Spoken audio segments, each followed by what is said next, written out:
हिंदुस्तान में अक़लियत के साथ जुल्म की दास्तान पुरानी। खालिस्तान की तहरीक जोर पकड़ने लगी। भारत को दो टुकड़े करने के हामी लोग बढ़ने लगे।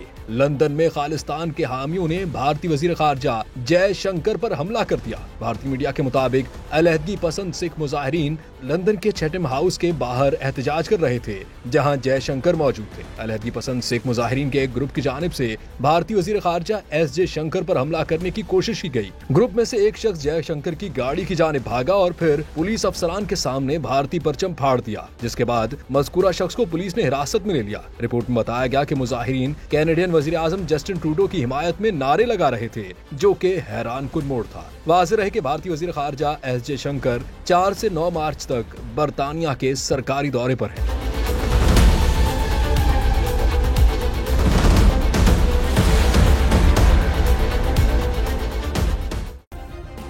सब्सक्राइब करें और बेल दबाएं ताकि कोई खबर रह न जाए।